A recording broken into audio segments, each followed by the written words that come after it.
नमस्कार, मैं हूं मोहम्मद आसिफ और आप देख रहे हैं नेक्स्ट 9 न्यूज। क्या 2024 में राहुल गांधी प्रधानमंत्री बनने वाले हैं? क्या सीजीआई चंद्रचूड़ की अदालत में राहुल गांधी को जीत मिलने वाला है? क्या सीजीआई चंद्रचूड़ की अदालत में राहुल गांधी की सदस्यता वापस होने वाली है? क्या मोदी सरकार को फिर से झटका लगने वाला है? आखिर पूर्णेश मोदी को क्यों अदालत ने, सीजीआई चंद्रचूड़ की अदालत ने, कोर्ट ने क्यों नोटिस भेजा? इन चीज़ों को समझने का वक्त आ गया है और बारीक से समझाएंगे भी आपको और आपको दिखाएंगे भी।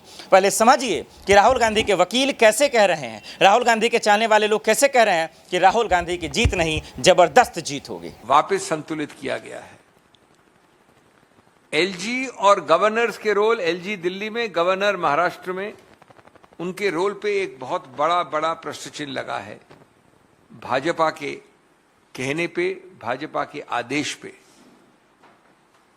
आज इन सब चीजों से लोकतंत्र को किस प्रकार नहीं चलाना चाहिए, भाजपा की उस प्रवृत्ति को एक्सपोज किया गया है और एक प्रकार से एक बहुत उच्चतम स्तर पे भाजपा के एंटिक्स को, उनके मजाकिया व्यवहार को एक तमाचा लगाया गया है। दोस्तों, मेरा सौभाग्य था कि मैं इन दोनों केसेस में मैंने पैरवी की थी। जहां तक महाराष्ट्र का सवाल है, मैं आपको बताना चाहता हूं कि जो भी महत्वपूर्ण निष्कर्ष हैं कानूनी उस निर्णय में, वो पक्ष के पक्ष में है। जिन्होंने याचिका दी है उनके पक्ष में है। क्या बचा है इसके बाद? आपने उस निर्णय में यह होल्ड किया, एक नंबर, कि जो व्हिप होती है वो राजनीतिक पार्टी वाली होती है, विधायिका पार्टी वाली नहीं होती है। दो, जो whip so called Shinde faction ने जारी की है वो गैर कानूनी है। मैं दोहरा रहा हूं, गैर कानूनी, सीधा प्रत्यक्ष 5 जजों की खंडपीठ ने कहा है। नंबर 3, जो माननीय स्पीकर, और आप स्पीकर की बात कर रहे हैं, सो कॉल्ड शिंदे फैक्शन को वैध माना है, उनको रिकॉग्नाइज किया है, वो पूरी तरह से गैर कानूनी है, असंवैधानिक है। नंबर 4, राज्यपाल जी, माननीय राज्यपाल, इतने बड़े ओहदे के पदाधिकारी, उन्होंने जो निर्णय लिया कि आप फ्लोर टेस्ट करेंगे अमुक तारीख को, वो फ्लोर टेस्ट पूरी तरह से गैर कानूनी है। उनके पास कोई तथ्य नहीं थे ये फ्लोर टेस्ट का आदेश देने के लिए। अगर इन चारों चीजों को आप जोड़ दें तो मैं पूछना चाहता हूं आपके जरिए कि बचता क्या है? क्या ये राजनीतिक, कानूनी, नैतिक, कुछ भी कह लीजिए, एक तमाचा नहीं है? क्या जितने भी महानुभाव हैं जिनके नाम लिए गए निर्णय में, वो इस प्रकार की सस्ती राजनीति के शिकार नहीं हुए बीजेपी के कहने से? और अगर वापस श्री उद्धव ठाकरे को बरकरार नहीं किया गया, उसका महत्व बहुत कम हो जाता है। जो मूल बात वो ये है कि इस निर्णय में लिखा है कि आपको माननीय स्पीकर जल्द से जल्द जो डिस्क्वालिफिकेशन की याचिकाएं पड़ी हैं, लंबित हैं, उनका निर्णय करिए। अब मैं आपसे एक महत्वपूर्ण प्रश्न पूछ रहा हूं आपके जरिए। अगर माननीय स्पीकर विलंब न करें, सत्य का मार्ग लें, कानून और संविधान का मार्ग लें, और वो उठाते हैं इतने सारे लोगों की एक याचिका कोई भी, तो क्या डिस्क्वालिफिकेशन के अलावा उनके पास कोई भी विकल्प है? संभव नहीं, उनको डिस्क्वालीफाई करना ही पड़ेगा। क्यों? क्योंकि उन्होंने एक ऐसे व्हिप के आधार पर एक्शन लिया है जो गैर कानूनी है, और एक ऐसे व्हिप को इग्नोर किया है जो कानूनी है। तो अगर आप व्हिप के उल्लंघन करेंगे तो निश्चित रूप से डिस्क्वालिफिकेशन तो ऑटोमेटिक होता है, इसका कोई डिफेंस नहीं है। इसलिए मैं आपको एक भविष्यवाणी कर सकता हूं कि जो चाल चरित्र चेहरा आपने बीजेपी सरकारों का और बीजेपी के आदेश देने वाले उच्च पदाधिकारियों का देखा है, उसके अंतर्गत आदेश बड़ा स्पष्ट होने वाला है कि जितना विलंब कर सको करो, जितना अवॉइड कर सको करो, जितना निर्णय ऐसा करो कि निर्णय न हो वो करो, यानी निर्णय करने वाला निर्णय ये करो, क्योंकि निर्णय सिर्फ एक तरफ हो सकता है और गलत निर्णय करेंगे आपको चुनौती होगी उसकी।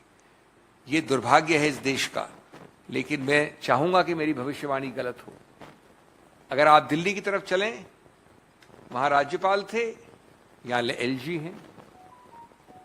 कोई ऐसा मुद्दा नहीं है जो याचकों ने उठाया हो, उसमें से एक भी मुद्दा उच्चतम न्यायालय ने नकारा हो याचकों के विरुद्ध, सबको माना है। और इसकी एक मूल बात है जो मैं आपको बता दूं।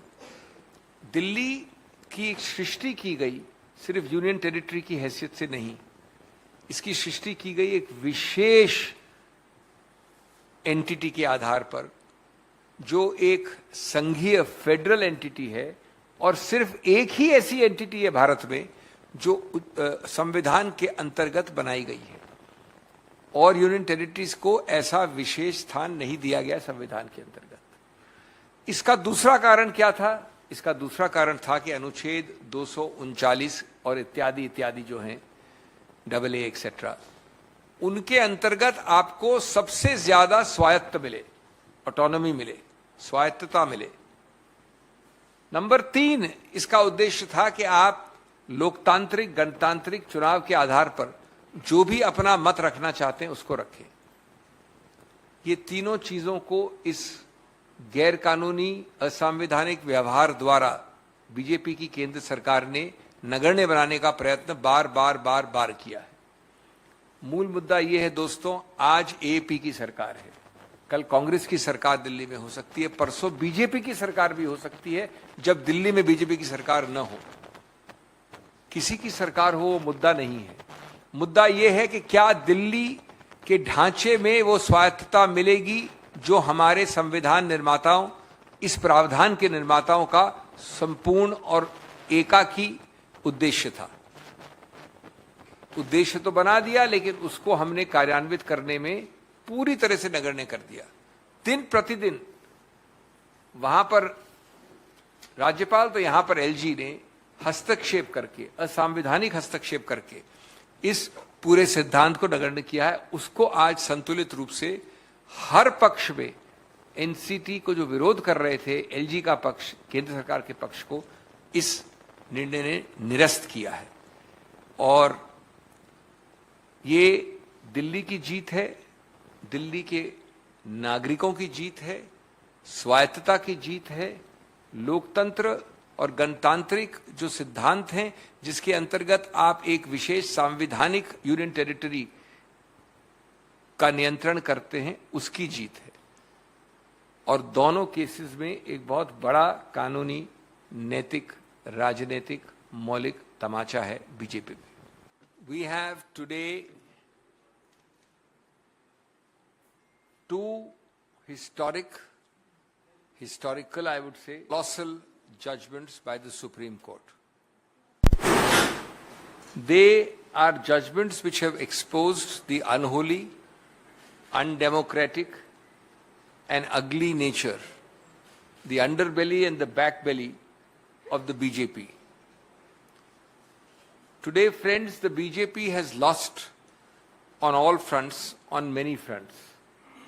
Legally, morally, ethically, politically.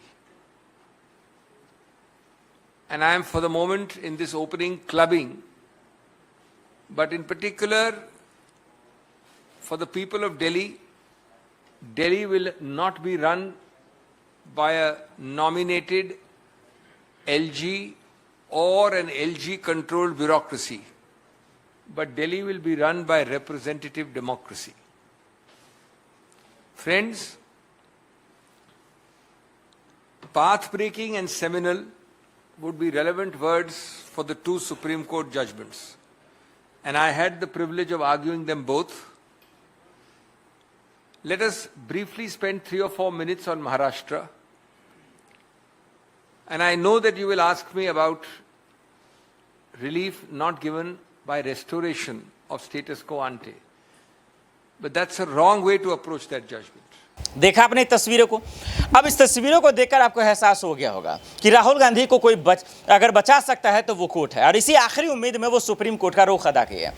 इसीलिए चाहे वो प्रियंका गांधी हो, उनके वकील हो, पवन खेरा हो, सुप्रिया श्रीनेत हो, अलका लंबा हो, तमाम वो चाहने वाले लोग जो राहुल गांधी के समर्थन में सड़कों पे आते हैं, प्रोटेस्ट करते हैं, प्रदर्शन करते हैं, मौन सत्याग्रह भी करते हैं कि राहुल गांधी की जीत तय है और 2024 का सपना देख रहे हैं कि राहुल गांधी प्रधानमंत्री भी बन जाएंगे। दर्शकों, इस मसले पे आपको क्या लगता है कि क्या राहुल गांधी वर्सेस मोदी होने वाली है? लड़ाई किसके किसके बीच में होगा और क्या वो जो सबूत दिखा रहे हैं, क्या उस सबूत पे राहुल गांधी की कोर्ट में जीत हो जाएगी? हमें कमेंट कर जरूर बताइएगा। देश दुनिया की बड़ी खबरों के लिए देखते रहे नेक्स्ट 9 न्यूज़। नमस्कार।